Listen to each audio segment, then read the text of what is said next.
श्री शिवाय नमस्तुभ्यम। हर हर महादेव। गुरुजी पंडित प्रदीप मिश्रा जी द्वारा भीकनगांव खरगोन में चल रही हरिहर शिव महापुराण कथा के चौथे दिन की कथा पूर्ण हो गई है, जो कि 4 नवंबर 2022 को चल रही थी। इस कथा में गुरुजी पंडित प्रदीप मिश्रा जी ने रुद्राक्ष कब मिलेगा, कब से कब तक मिलेगा और अभी आप रुद्राक्ष किन परिस्थितियों में प्राप्त कर सकते हैं, अभी भी आपको रुद्राक्ष मिल सकता है, उसी की जानकारी दी है। आज की कथा में गुरुजी ने कुल मिला के 15 विशेष जानकारियाँ और उपाय बताए हैं। सभी उपाय और जानकारी को सुनने के लिए आप वीडियो अंत तक देखिएगा ताकि कोई भी उपाय आपसे ना छूटे। बढ़ते हैं पहली जानकारी की ओर। गुरुजी ने बताया, दुनिया की कोई भी सास बुरी नहीं होती है, ना ही कोई बहू बुरी होती है। सास को शुरू में अच्छी लगने वाली बहू कुछ वर्षों बाद बुरी लगने लगती है।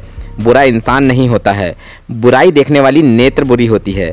यह सब हमारे पिछले ही कर्म हैं, जो हमने हमारे द्वार में आई गाय को लौटाया या फिर उसको बोला कि यह रोज आ जाती है। इस प्रकार के कर्म ही है, उसी के कारण सास और बहू में नोकझोंक होती है। बढ़ते हैं आज की कथा की दूसरी जानकारी की ओर। आज दुनिया के लोग आपको भटकाएंगे। क्या मिलता है मंदिर में जाकर, क्या मिलता है बेलपत्र चढ़ाने से, क्या मिलता है आपको एक लोटा जल अर्पित करने से, क्या मिलता है आपको शिव महापुराण कथा सुनने से। तो इस प्रकार की बातों से आपको भटकना नहीं है।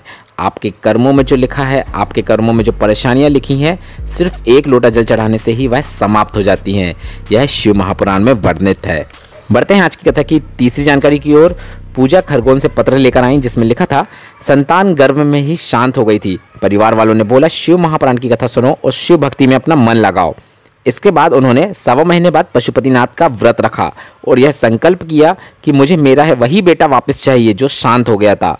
इसके बाद उन्होंने बताया, 3 ही व्रत पूर्ण हुए थे, मैंने गर्भ धारण किया और मेरा संकल्प पूर्ण हुआ और 9 महीनों बाद मुझे पुत्र प्राप्त हुआ। बढ़ते हैं आज की कथा की चौथी जानकारी की ओर। यह भी एक पत्र है। संगीता सोनी जी खरगोन से पत्र लेकर आई। उनका 2 वर्षों से इलाज चल रहा था। बच्चेदानी में गठान और पथरी की समस्या थी।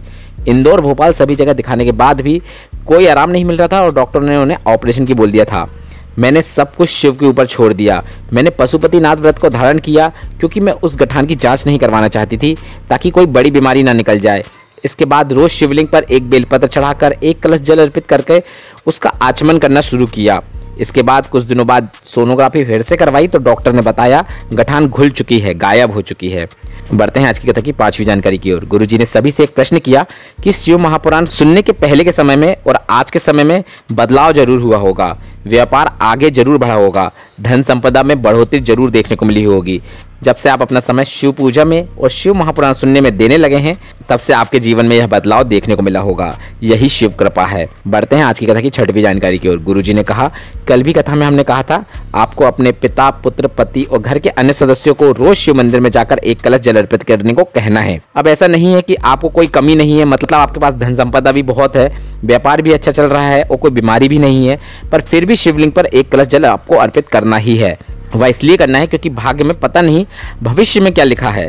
अगर आपके भविष्य में कोई परेशानी आने वाली हो, कोई समस्या आने वाली हो, कोई बीमारी आने वाली हो, वह भी 1 कलश जल अर्पित करने से वहीं पर समाप्त हो जाती है। अर्थात गुरुजी ने घर के सभी सदस्यों को, प्रत्येक सदस्य को शिवलिंग पर रोज 1 कलश जल अर्पित करके शुभ फल प्राप्त करने को कहा है। बढ़ते हैं आज की कथा की 7वीं जानकारी की ओर। कार्तिक माह में 2 वस्त्र की बहुत महत्वता होती है, एक पीला और एक लाल वस्त्र। आज देवउठनी एकादशी है और ऐसे में कोई भी माता नहीं होगी जिसके घर में पूजन नहीं होगी। आज की कथा में गुरुजी ने इन्हीं 2 वस्त्रों का महत्व बताते हुए 2 विशेष उपाय बताए हैं, जो कि इस प्रकार है। पहला उपाय, आप आज देवउठनी एकादशी में तुलसी माता को एक लाल कपड़ा चढ़ाकर अर्पित कर या फिर आपके पास लाल कपड़ा नहीं हो तो फिर आप एक लाल धागे को भी अर्पित कर सकते हैं। इसके बाद पूजन के बाद उस लाल कपड़े को या फिर उस लाल धागे को उठाकर अपने पास रख लें। घर में अगर पिछले कर्मों की वजह से कोई लड़ाइयों में अपशब्द निकल रहे हो, चाहे वह सास बहू की हो या फिर घर के किसी भी सदस्य की हो, अपशब्द निकल रहे हो, वह निकलना बंद हो जाते हैं। यह उपाय सिर्फ कार्तिक माह में किया जाता है। बढ़ते हैं दूसरे वस्त्र से संबंधित दूसरे उपाय की ओर। कार्तिक माह में पीले कपड़े का भी बहुत महत्व होता है। यह गोपाष्टमी से पूर्णिमा के बीच कभी भी तुलसी माता को आपको पीला कपड़ा या फिर पीला धागा अर्पित करना है और उस पीले कपड़े को या फिर उस पीले धागे को ऐसी नारी को दे देना है, कुछ समय तक उसके पास रखवा देना है जिसकी झोली अभी तक खाली हो, जिसकी झोली भर नहीं रही हो। ऐसा करने से उसकी झोली भरना तय है, पर यह उपाय भी सिर्फ और सिर्फ कार्तिक माह में करना है। बढ़ते हैं आज की कथा की 10वीं जानकारी की ओर। गुरुजी ने बताया, जब भी किसी की शादी में नेक का सामान आता है, सुहाग का सामान आता है, तो बांस की डलियों में आता है। ऐसे में उसे कभी भी संतान के लिए डॉक्टर के पास जाने की जरूरत नहीं होती है, उसका वंश बढ़ना निश्चित है। पर अगर आपको जो नेक का सामान है वह बांस की डलिया में ना आकर प्लास्टिक की डलिया में आया है, तो वहाँ पर संतान प्राप्ति के लिए टेस्ट ट्यूब करवाना ही पड़ता है। इसलिए आप कभी भी सुहाग का सामान दें या लें तो बांस की डलिया का उपयोग करें। बढ़ते हैं आज की कथा की 11वीं जानकारी की ओर। अब आज देवउठनी एकादशी में एक महा उपाय करना है, महाधन प्राप्ति उपाय करना है, जो कि गुरुजी पंडित प्रदीप मिश्रा जी ने पिछले वर्ष बताया था।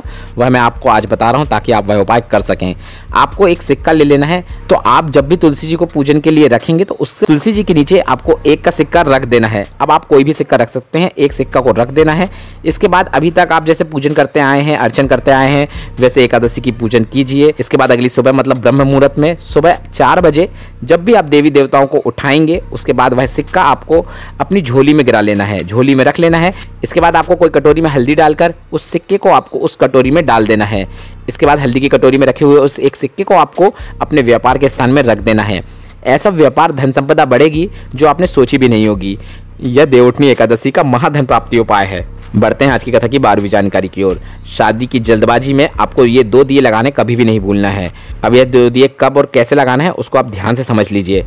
जब लड़की की विदाई होती है, बेटी की विदाई होती है, तो वह ससुराल जाने से पहले एक घी का दीपक जो कि पूरा घी से भरा हुआ हो, मतलब घी के दीपक पूरा घी से भरा हुआ हो, बिल्कुल भी छूटा नहीं होना चाहिए। उस घी के दीपक को लड़की विदाई से पहले तुलसी जी के पास लगा दे। ऐसे में उसके पिता के घर में कभी भी धन संपदा की कोई कमी नहीं होती है। इसके बाद जो दूसरा दिया है, जब वह ससुराल जाएगी तो गृह प्रवेश के समय एक ऐसा ही दीपक जो घी से पूरा भरा हुआ हो उसे वह तुलसा माता के पास लगा देती है, तो उसके ससुर के घर में कभी भी धन संपदा की कोई कमी नहीं होती है। इस प्रकार से 2 दीप लगाने का काफी महत्व है, जो कि शादी में लोग लगवाना भूल जाते हैं। बढ़ते हैं 13वीं जानकारी की ओर। आज की कथा में गुरुजी ने एक विशेष जानकारी दी। अगर कोई महिला 30 दिन का कार्तिक या फिर चैत्र या फिर माघ या फिर अधिक मास का स्नान का संकल्प लेती है, पर बीच में उसका रजस्वला धर्म आ जाने के कारण उसका 30 दिन का संकल्प पूर्ण नहीं हो पाता है, तो वह कैसे पूर्ण होगा। इस पर नारद जी ने बताया था कि अगर 30 दिनों में रजस्वला धर्म बीच में आ जाता है तो आखिर के 5 दिनों में से किसी भी एक दिन उस नारी को ब्रह्म मुहूर्त में उठकर स्नान करके, मतलब सुबह 4 बजे स्नान करके तुलसी माता के पास एक घी का दीपक प्रज्वलित कर देती है, तो उसका संपूर्ण 30 दिन का संकल्प पूरा हो जाता है। अब प्रश्न आ जाएगा, अगर अंत के 5 दिनों में रजस्वला धर्म आ जाता है तो ऐसे में क्या करें। तो आपके घर की कोई भी कुंवारी कन्या, सास, सौभाग्यवती नारी, पति, देवरानी, ननद से भी आप सुबह और शाम तुलसी माता के पास एक घी का दीपक प्रज्वलित करवा देते हैं, तो भी आपका 30 दिन का संकल्प पूर्ण हो जाता है। बढ़ते हैं आज की कथा की 14वीं जानकारी की ओर। एक पत्र आया जिसमें एक महिला ने उसके पति की किडनी खराब होने की जानकारी दी और सप्ताह में 2 बार डायलिसिस होने लगा, पर उस महिला का शिव पर विश्वास अटूट था। उसने पशुपतिनाथ व्रत रखा और साथ में कुबरेश्वर धाम से रिक्वेस्ट करके एक रुद्राक्ष घर में ले आई। रुद्राक्ष वितरण बंद था, पर वह पति की बीमारी बताकर रिक्वेस्ट कर रुद्राक्ष मांगने पर उसे एक रुद्राक्ष दे दिया गया और पति को उसने लगातार रुद्राक्ष का जल, शिवलिंग पर चढ़ी बेलपत्र और शिवलिंग पर चढ़ा जल का आचमन कराना शुरू किया। अब उसका पति पूरी तरीके से ठीक हो गया है और उसकी डायलिसिस भी बंद हो गई है और डॉक्टर ने कहा है उसकी किडनी कार्य करने लगी है। बढ़ते हैं आज की कथा की 15वीं और अंतिम जानकारी की ओर। अब इस पत्र के बाद गुरुजी ने सभी को रुद्राक्ष वितरण से संबंधित एक काफी बड़ी जानकारी दे दी है, जो कि सभी के लिए बहुत उपयोगी है, इसलिए आप ध्यान से समझिएगा। गुरुजी ने कहा, अब रुद्राक्ष वितरण अगले वर्ष शिवरात्रि के समय रुद्राक्ष महोत्सव में ही होगा। 7 दिवसीय रुद्राक्ष वितरण होगा, मतलब आप फरवरी 2023 में जब रुद्राक्ष महोत्सव होगा उसमें आप 7 दिनों के अंदर आकर अपना रुद्राक्ष ले सकते हैं। मतलब अब जब भी रुद्राक्ष वितरण होगा तो सिर्फ और सिर्फ 7 दिनों के लिए होगा, जो कि रुद्राक्ष महोत्सव में होगा।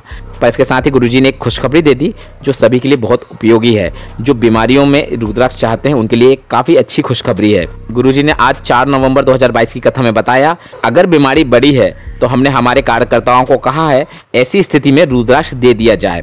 इस प्रकार से गुरुजी ने आज जानकारी दी है। तो इससे यही निष्कर्ष निकलता है कि बहुत बड़ी बीमारी है तो आप कभी भी कुबरेश्वर धाम जाकर आप अपना एक अनमोल रुद्राक्ष प्राप्त कर सकते हैं। पर बीमारी बड़ी और खतरनाक हो तभी आप ऐसी रिक्वेस्ट करें, तभी आपकी रिक्वेस्ट सुनी जाएगी। बाकी लोग फरवरी 2023 में आकर रुद्राक्ष प्राप्त कर सकते हैं। आपको आज की कथा कैसी लगी और मेरे द्वारा दी गई जानकारी आपको पसंद आई हो तो वीडियो को लाइक करके कमेंट बॉक्स में हर हर महादेव जरूर